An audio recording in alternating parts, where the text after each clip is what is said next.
Before we get started, I have a quick favor. I've been self-funding the Finding Genius podcast for 5 years now. I've done over 3,000 episodes. And as you can see on YouTube, we're up over 1 million views on the channel, which is fantastic. The next thing I really want to push on is to get up to 10,000 subscribers. Because once we do, we'll be able to put a donate button and we'll be able to solicit donations to help keep the podcast running and to also get the Finding Genius Foundation moving along. We have a big project studying anxiety, depression, and PTSD and working on a product to help people overcome these problems because I've seen them explode recently after the last 2 years of the whole virus situation. So if you would, please subscribe to the podcast. That would help us tremendously. Give us a thumbs up and check in the description for Buy Me a Coffee. It's about $5. If you could buy me a coffee, I'd really appreciate it. It would help keep the channel going, and I love coffee. Thank you. Forget frequently asked questions, common sense, common knowledge, or Google. How about advice from a real genius? 95% of people in any profession are good enough to be qualified and licensed. 5% go above and beyond. They become very good at what they do, but only 0.1% are real geniuses. Richard Jacobs has made it his life's mission to find them for you. He hunts down and interviews geniuses in every field: sleep science, cancer, stem cells, ketogenic diets, and more. Here come the geniuses. This is the Finding Genius Podcast with Richard Jacobs.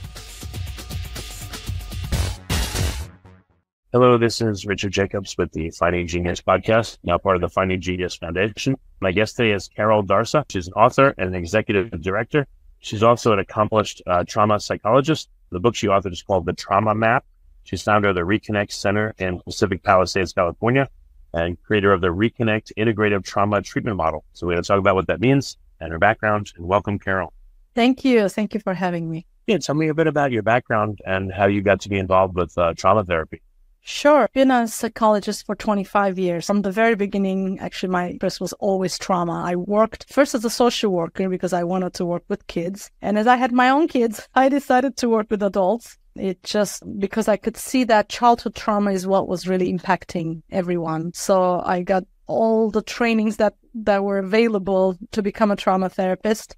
And that has been my passion since then. So I started my own treatment center about 12 years ago. I worked at different rehabs and everything. So I saw that they were not really doing enough trauma work. There wasn't a place that just solely focused on trauma. That's sort of how I decided to open Reconnect Trauma Treatment Center here in LA. Do a lot of the clients come in as children, or do they come in years or decades later as adults, but the childhood trauma is still what haunts their life? That's exactly right. I don't work with children anymore. We do work with teenagers, but I do work mostly with adults who unfortunately have never really dealt with their childhood traumas. And there are many of us who are dealing with that. I would say it's much more common than what people think. I don't know if this is accurate, but one time I thought, as I go around and I talk to people, I'm interacting with everyone's trauma, throughout my day. Not that the day is bad or I have bad interactions, but I don't think a lot of people realize, and again, this is my speculation, that, again, when you go out and about and you're talking to people, you're unknowingly interacting with, their past trauma that has shaped them. So it causes, I guess, friction in relationships.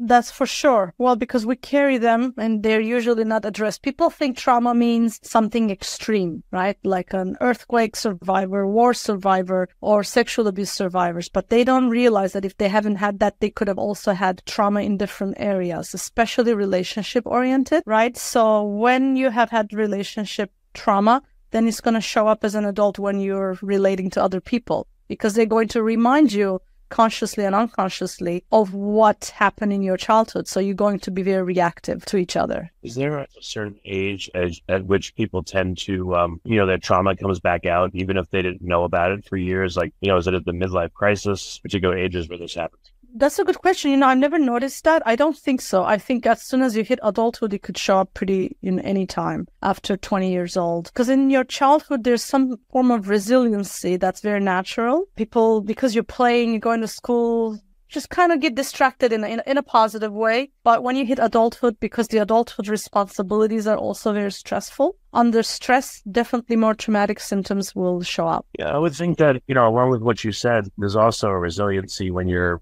or at least there used to be, when you're in your 20s and 30s, it seems to maybe give way a little bit. And 40s, it just seems like that's when reality really, really hits you in every sense of the word for some reason.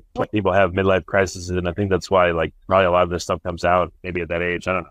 Yes. What I notice in midlife crisis is more stress-oriented responses coming more than trauma necessarily. Well, also traumatic symptoms can show up when you become a parent, because then you're in that role, right? And you're seeing your own child. So I have had many, many clients who, let's say they were abused at age, 5. And then when their own children turn 5, they start feeling very activated and they don't even know why until we start making connections. Have you found that people will anchor literally to a specific age? What do you mean by that? Tell me again. Do you find people will anchor to a certain age? Like, let's say something happened to you when you were 32, and now, let's say something happened to your parent when they were like 41 or something, and now you're 41. Do people get triggered like that where literally the same numerical age will, for some reason, bother them because it happened at that literal age to like their parent? Yeah, it could definitely happen that way. We have strange memories if you think about it, even with months. Let's say you had a trauma in the month of November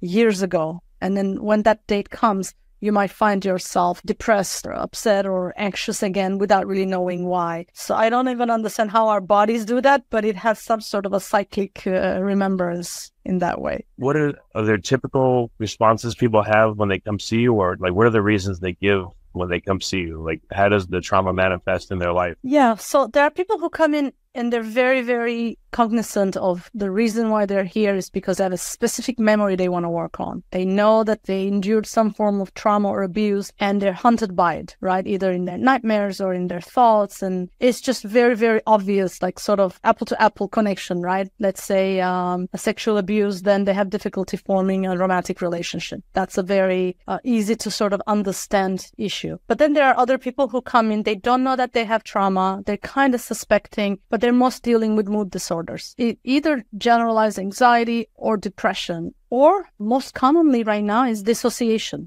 really feeling a sense of being out of their body, right? They just feel like they're in a haze at all time. They can't concentrate. So why do people feel like so disconnected? Is it a fast thing that happens, or does it take time? It does take time. Well, disconnection from self is actually a form of self-protection, if you think about it. When something is too much, and we can't deal with the emotions, we start finding ways to cope with it, right? There are coping like drug and alcohol or other sort of addiction, but there's also coping as completely disconnecting from the feelings where you start going almost numb. But of course, everything has a side effect. So when they do that, they start feeling they're not grounded. They can't be present into the moment because they were trying to go away so much with their thoughts. They don't realize that even for other things, they're kind of checked out, right? So they come in for these reasons, and then as we start sifting through the details of what's happened, why they're feeling that way, they really have an understanding of how long they've been struggling with it or what caused it, which is really my job, is to go to the root cause of the symptoms. So people come in and they say they're not feeling themselves, or like what are some of the common things they say? How do they express their problem? They talk about really feeling unhappy or having panic attacks, feeling anxious all the time, the excessive worry, excessive thinking. That's a very common reason why people come in and say, I can't stop thinking. They report self-hatred. You can hear it in everything. I'm not at peace with myself. I don't like myself. I can't stand my body or can't stand myself. Or really, I'm crying a lot. I'm depressed. I don't feel like doing anything. It's usually like sort of the sense of wanting to be alive is gone. Doesn't necessarily mean that they want to die, but they also don't want to live. Right? So it's sort of being caught in between. And then obviously it shows up as I can't work. I have an absence from work now, or I can't go to school. So many young students take 1 year off from college after being overwhelmed with things. And then there's a whole, I feel like I don't remember anything. I don't know where I am. I can't recognize myself. I go all the way to, I'm looking in the mirror and I don't even know who I'm seeing in the mirror. I'm not sure who I am, right? These are sort of very common statements that people talk about. Yeah, sounds odd. How long do people wrestle with these problems before they see you typically? A long time, unfortunately.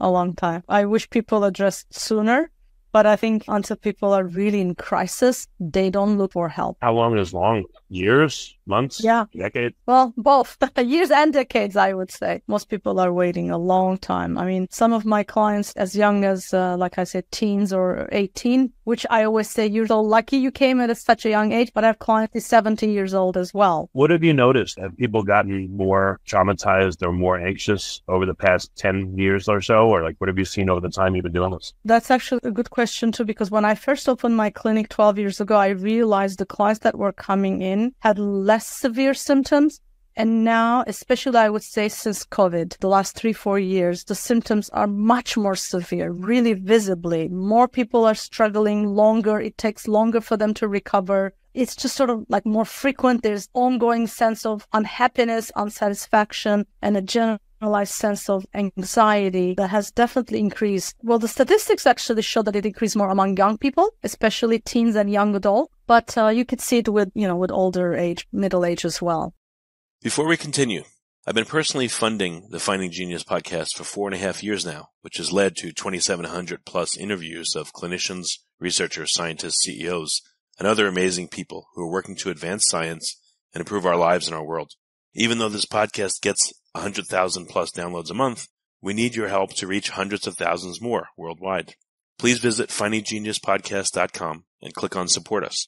We have 3 levels of membership from $10 to $49 a month, including perks such as the ability to see ahead in our interview calendar and ask questions of upcoming guests, transcripts of podcasts you're interested in, the ability to request specific topics or guests, and more. Visit findinggeniuspodcast.com and click Support Us today. Now back to the show. So how do you begin the process of helping someone when they first come in?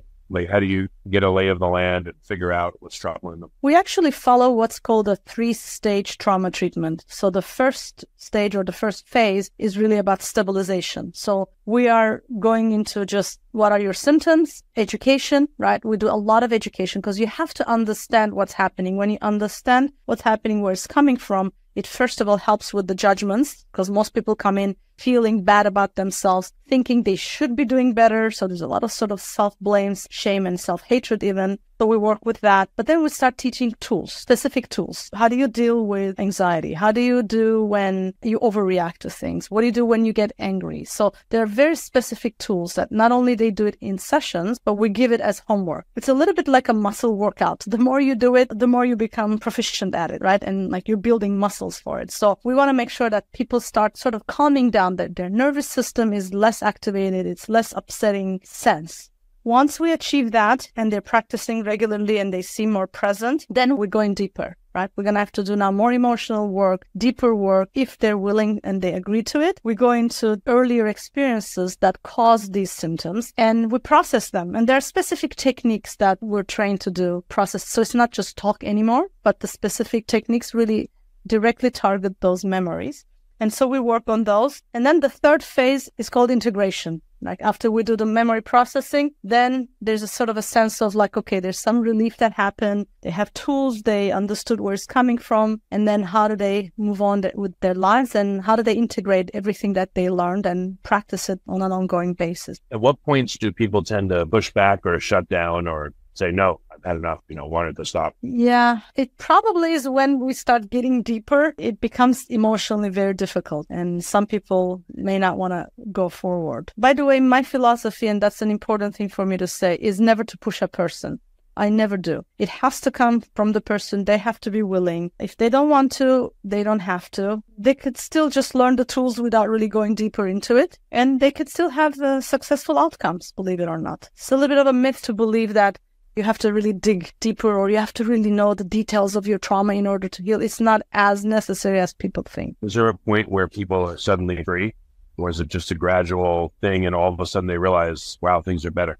Definitely, it's a gradual thing. It's rarely a sudden thing that happens because it's usually they're holding on to these negative emotions and patterns that they developed over the years as part of self-protection. So it's not easy to let go. You can't ask somebody to all of a sudden, okay, now you're ready to feel all your feelings. Let's go for it. There's good. And they say, oh, I can do it. But when that time comes, there's sort of this internal protection mechanism that shows up and says, no way, I've been like hiding all my life. You're not going to make me feel everything now. So it has to be slow, it has to be gentle, and it's more successful that way actually, because otherwise they can shut down again if you open them too fast. If they feel something too much, it could scare the person. So gradual. It's a little bit like weight loss. You know how they say if you lose too fast, you gain all of it back. Change your lifestyle and you're like 1 pound a week as opposed to 1 pound a day. You definitely, have more success in maintaining ideal weight. The same thing with mental health is what I found over the year. What about common cognitive disorders? I read about this, against projection, minimizing or maximizing. I don't know the names of them, but how do they come into play in your therapy? Like, do you see them very commonly in everyone you talk to? Are there certain ones that are like bellwethers for problems or for good things? What do you notice about them? Yeah. Well, so first of all, when you say cognitive disorders, I'm thinking more in terms of distortions. I mean, not disorders, but like everyone hates me, or everyone's looking at me. It's your fault. It's not my fault. I'm projecting my own stuff onto you. That kind of stuff. Right. Yeah, that happens a lot with any sort of mood disorder. Especially, I would think, for instance, with depression, everything becomes so black and white. It's all, everyone hates me, I hate myself, everything is all bad, right?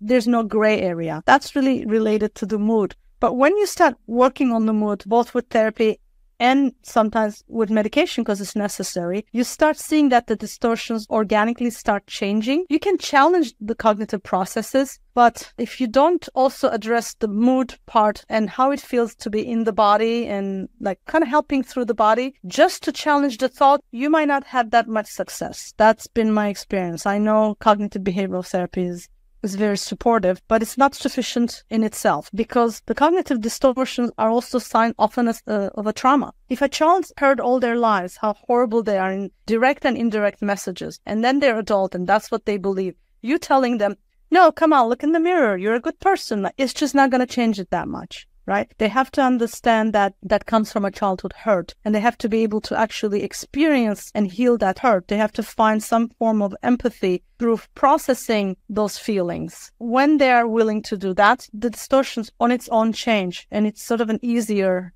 gentler way to make it different. Well, what would be an example of that? I mean, you started to give one. So a kid is told, oh, you're sad, you're stupid, whatever, all your whole life. How could that manifest when someone's an adult, and how could they help themselves? Like, what could they recognize to start to undo that? And I guess I'm asking you for maybe a generic avatar of someone you've spoken to or multiple someones that you can kind of piece together. Yeah, I can give you a case example. I have this client who, when I first met him, he said, I'm just feeling depressed pretty much all the time. I have no desire to do anything, and I'm in bed for hours and this and that. And I said, where's that coming from? Do you know? I have no idea. I think it's something I did wrong. Do you have trauma? No, I don't have trauma. Okay, so we continue working, and it shows up. He has huge trauma. He's grown up with parents who were severely alcoholic. They drank daily, and they were verbally abusive. They were not physically abusive, which is what was confusing to this client, because people, again, think, unless it's something as severe as I was beaten every day, it's not trauma, which is completely untrue. If you have parents who are under the influence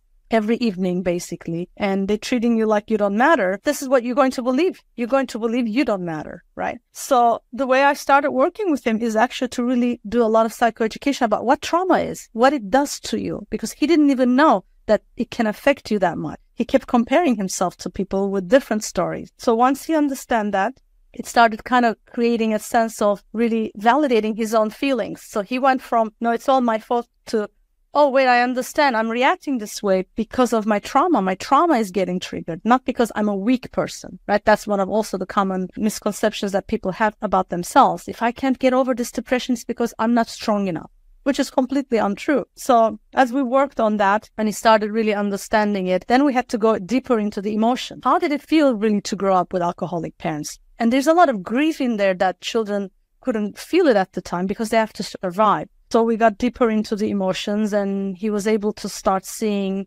how sad it was to grow up in that setting. And from there, he started actually accessing his anger, which is also sometimes healthy, right? Because depression is often anger turned inward, right? You hate yourself.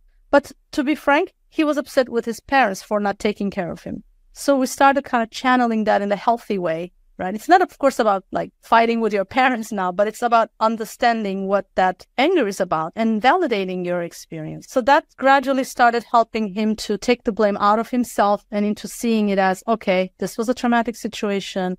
I came to believe something that's not true. Now I can challenge it. I hope this example was helpful in giving my point. Yeah, no. So do a lot of people, they literally don't think that they've had any trauma? Do they forget? Or they just trying to say, no, I'm fine, and hide that part of themselves from you? Or why do they say that? They minimize it, and honestly, lack of education. Like I said, people think it has to be something extremely severe on a physical level to be considered trauma, but it is really not. Definition of trauma is anything that threatens your well-being, and emotional, physical, sexual well-being. But it's also emotional trauma is actually often even worse than the physical trauma, because with the physical trauma, you can say, here, look, they punched me. I have a bruise on my face, so I have all the right to be upset, right? But when you don't have a physical proof and you're just felt in a way emotionally punched, you can't show it. So people don't see it and they don't empathize with you and you don't even understand where it's coming from. It's even more confusing and doesn't create the empathy that one needs to deal with it. So that's the reason why I actually wrote my book, The Trauma Map, because I wanted people to really understand what trauma means so that they can stop blaming themselves. What about men versus women? Like, I know from, I know someone that worked with people that have arthritis, for instance, and he said, men tend to get angry. They're not able to do something physically, and women get sad. So like, in response to trauma, is there a common response for women versus men, or does it depend on the trauma, the situation? In general, actually, I would agree with what you just said, that men tend to be more in the angry state and women tends to sort of internalize it more. Because for men to be angry, the society is more accepting of it. If they're depressed or something, it's considered more of like a feminine feeling. And you know how boys don't cry, all these messages that they're given, unfortunately, makes them feel like it's not okay for them. And then women, sometimes if they're angry, then they're called, aggressive or the B word, which I don't want to say. And so in some way, that's not accepted. So I think trauma definitely does the same thing as well. But of course, this is a very general statement. If you go into individuality, you will see that many people have a combination of that. Have you seen commonalities along ethnic lines, for instance? People from Europe, that first generation here, second generation, do they experience, the trauma very differently than people that have been here for multiple generations, for instance? Yes, definitely. The closer you are to the generation of the trauma, the more impacted you are, like in the Holocaust. So the first generation of the survivors that came, building of the first generation survivors, definitely came from parents who were still traumatized, even though many of them that I know, they don't talk about what happened in Holocaust because they want to forget about it. But even if you don't talk about it, it's just felt. The feeling of it is there. So that first generation is impacted in that way because they sense the trauma. And then the second generation hopefully is a little better. So it does get better as each generation tries to repair themselves psychologically in some way. What's the focus of your book? Why is it called The Trauma Map? And what are you hoping to show people that read it? It's a self-help book, and I wrote it in a very simple, plain language on purpose. This is directly for general population, in layman's language. Everything is written in that way because when people are traumatized, they have difficulty often to understand things and concentrate. So I didn't want to write something that was too academic oriented. I really wanted to give education. That was my first goal. And the second goal was to give specific tools. So that's the reason actually why it's called the map, because it has sort of 5 steps to follow. I talk about 5 ways that we disconnect from ourselves when we have trauma and how then to find ways, specific tools for each area, how to reconnect to ourselves. If you want, I can tell you what those 5 things are in a brief way. Yeah, go ahead, yes. So the first one is disconnecting from the head, right, from our thoughts. The second one is disconnecting from our heart, from our emotions. The third one is disconnecting from our body. So these are the 3 internal disconnection that we might experience. And the other 2 is really disconnection from outside, either from other people, community, relationship. And the 5th one is sort of a bigger picture. It could be spirituality, nature, God, religion, whatever that the person believes in. So I look at each department in some way and see how it shows up, sort of the symptoms that you have disconnection in these areas. And then I give very specific tools of how to work on those. But my whole goal is to really help the person to come back to their whole self. I know it varies, but how long does this process take? If the person's committed, if they do their homework, if they show up, etc., is there a range or a ballpark? How long it takes? No, I wish I could say that. The more trauma you had as a child or growing up, the harder it's going to be. So it completely depends on if you at least, for instance, had one good, solid adult presence in your life, you're more likely to succeed faster and sooner. Because we all need that. But if you didn't have anyone, it does take longer. So now then you have to learn to really build that safety internally yourself or find somebody else that can help you with it. I wish I could give you a time frame. If you also have, in addition to any of these issues, if you have drug or alcohol problems and dealing with addiction, that delays it too. But I am a strong believer everything is a workable issue. As long as the person understands and has realistic expectations and doesn't give up on themselves, I do believe anything can be worked on. Okay, no, that's good.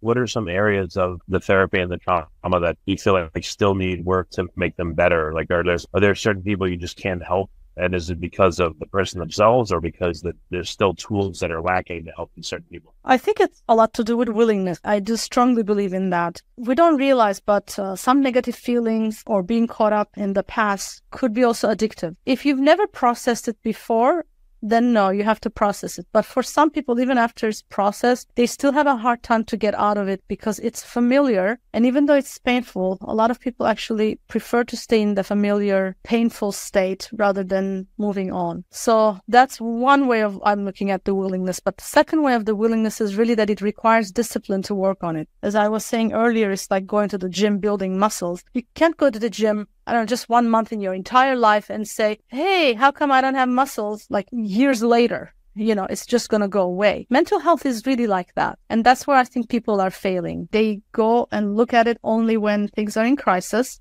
They work on themselves. When the crisis is over, they let go. And then they don't realize, but the stress of life never ends and things can get re-triggered.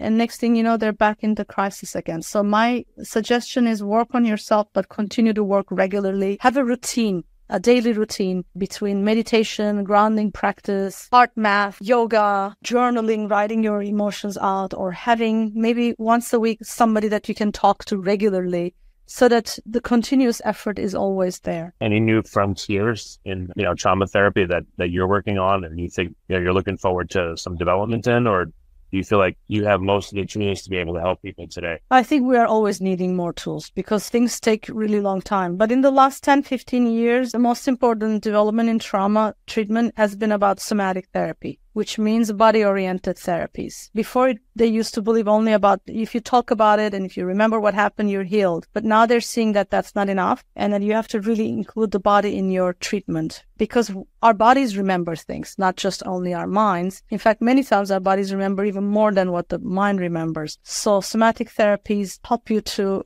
process that. Any form of help that brings your attention to here and now, which is again mindfulness. But if it's done especially with somatic oriented, it's even more helpful. Yeah, I remember there was a book, The Body Keeps the Score, which was very good. I guess the Dutch guy, 90 a week or something. So what is the somatic therapy? What do you stand or sit or lay or move into different positions while you do therapy, or how does the somatic help? No, it actually almost looks like a talk therapy, but you're really including the body sensations instead of just emotional feelings. For instance, if you're going through something difficult like your dog died, a normal therapist would ask you, how do you feel when you talk about your dog? And you can say sadness or whatever, right? But a somatic therapist will ask the same question from a different angle, which will be, what do you notice in your body as you talk about your dog? And then you can say, I have some tightness in my stomach, or I feel like my heart is beating faster, or my jaw is clenching. And then so instead of going through the emotions and talking about it, we go actually through the physical sensations so that we can help the person release the tightness and the sensations, the holding on to the memory that happens often in the body gets sort of released that way. Sometimes it has some movement as well, such as if you have been, for instance, physically abused, your body could have gotten into a freeze response where you're not moving. But if you do certain movement, you can kind of unfreeze that and release the memory that way. And the most important thing is really being grounded because, as I was saying earlier, trauma can create a disconnect, take you out of your body, which means you're not really paying attention to your body anymore. And you don't even sometimes feel it in the more extreme versions of it. So we help people to come back into their body, sense their body. And that helps reduce the thinking.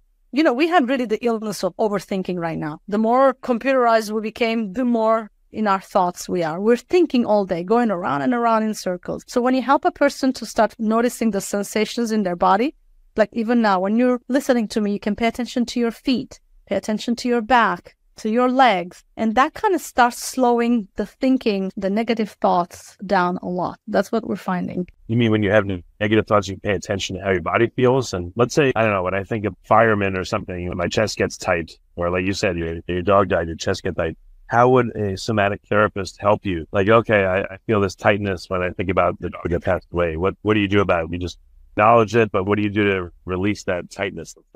Yeah, on your own, you'll have a little bit of a harder time to do it. So a therapist has to guide you. But on your own, what you can do is you can notice it and stay with it. Because what we normally do is we run away from it. As soon as we feel it, we go, oh, this feels too much, I gotta go. And what we do is we go back into our heads and we try to distract it. And that often doesn't help either, because then that feeling never gets processed. And all feelings have to get processed, to be honest, in order to heal it. Because there is no such a thing as putting something aside. It just stays there. We just don't know it, right? So you notice it, you take a minute. If you don't get afraid and if you just accept, you can even, let's say, put your hand on your chest. Just kind of send empathy and understanding to that negative feeling that you're sensing in your body. And then you can start also noticing what part of your body, what other part of your body feel a little bit better. Because whenever we have tightness somewhere, another part of the body might actually feel better. We just don't know it. We just don't pay attention to it. So then we can say, oh, you know what? You're right. Actually, my legs feel better or feel stronger on the ground. Or I can feel my feet, feeling sort of planted onto the soil. You can take your shoes and really feel connection to the earth. And then you start noticing more of the positive sensations in the body. A couple of minutes later, when you do that, you can go back to the tight area and you'll see it often starts actually decreasing. And then you can go back and forth, noticing the tightness for a second, acknowledging it, showing some empathy for yourself, then going back into the positive sensations in your body. And this eventually starts decreasing it. Okay. That's very helpful. Thank you. I guess, last couple of items. For people that are going to listen to this and seek therapy, either from you or someone else or whatever, or read the book, what kinds of things do you see people do or allow to happen that gets in the way of them healing themselves or getting help to heal themselves, or even when they're getting help from a practitioner, not letting it help them? Like, how do people sabotage themselves or, not go through this process properly? I think the fear in general, fear that they're going to discover something they don't want to discover often stops people from going in. Fear that they're not going to like what they find out about themselves, right? Fear of feelings. That's a very common one. They say, if I start crying now, I'm afraid I'm never going to be able to stop crying. It's almost like a fear of dying from feeling, right? They're afraid they're going to be overwhelmed with everything that comes forward. And then they say, no, I prefer not to feel anything. I'll just, I'll just go out with my friends, or I'll just drink tonight and I'll forget everything. Again, that has a huge side effects. So if they can overcome the fear of looking in, the fear of being silent with emotions, the fear of validating what's happened, they can actually move forward. I noticed that most of the time the anticipation of something is worse than the actuality. So actually, when we are finally able to face our feelings and or the memories, we don't feel as bad as we think. And there's really sort of a light at the end of the tunnel when we allow ourselves to go through it. Do you think, therapists like yourself become traumatized by talking to so many people that have trauma? Like, do it affected you negatively, or has it helped you to be more at peace with yourself in your life? I think it can do both. As a therapist, first of all, we have to take care of ourselves even more than the clients. Otherwise, you're right, we can't help. It's not that it can traumatize us, but it can overwhelm or stress us further, which is why there's a lot of burnout in my field. I actually now colleagues who quit being therapists, and one of them is a realtor doing real estate. The other one opened a travel agency. I mean, it does get to that point, Like, do you feel like everyone's messed up sometimes, or like what? I hope it's not too personal, but as a therapist, like, how does it affect you, the therapist, to hear these stories all day long? The stories itself is, well, I have been working on myself for so long. That's the reason why I'm able to do it. I'm not impacted by their stories. I'm going to be frank, but it's not not everyone says that. I have my own grounding practice. I have my own things. I'm actually going on a meditation retreat next week on Monday. I do something once a year where I'm just solely focusing on myself. So that really does help. And I had my own therapy for many, many years, and I go in and out of it so that I have somebody else to process it with. So this way I can stay sane. And I do that because not only for me, but I want to be able to help people.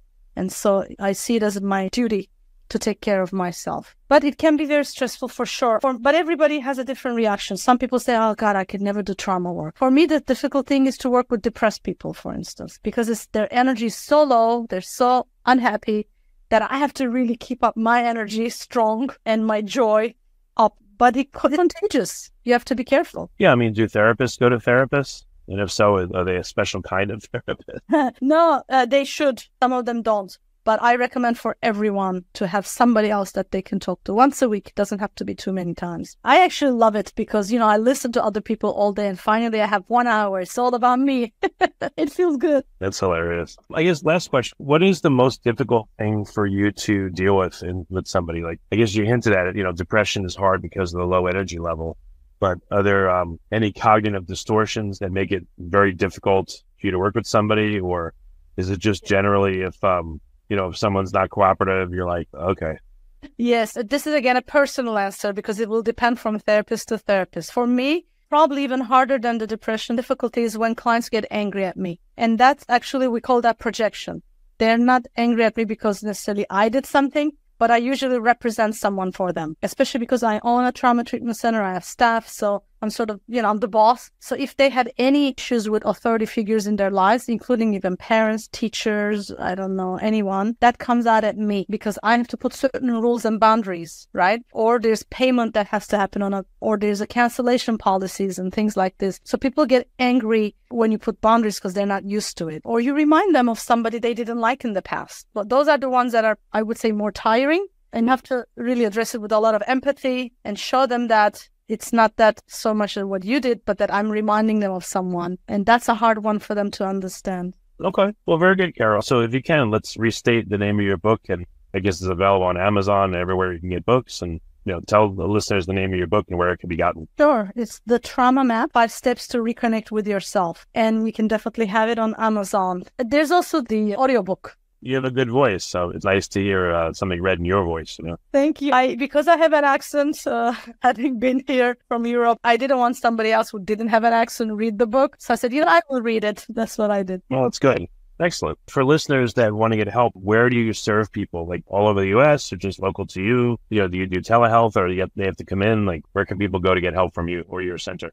Yeah, so my center is in Los Angeles County, the city of Pacific Palisades, California. Unfortunately, the law is very, very strict about we can't do therapy for anybody who's outside of California because the licensing doesn't work anywhere else. Don't ask me why it's like this, but it's like this. Government cognitive distortion, that's right.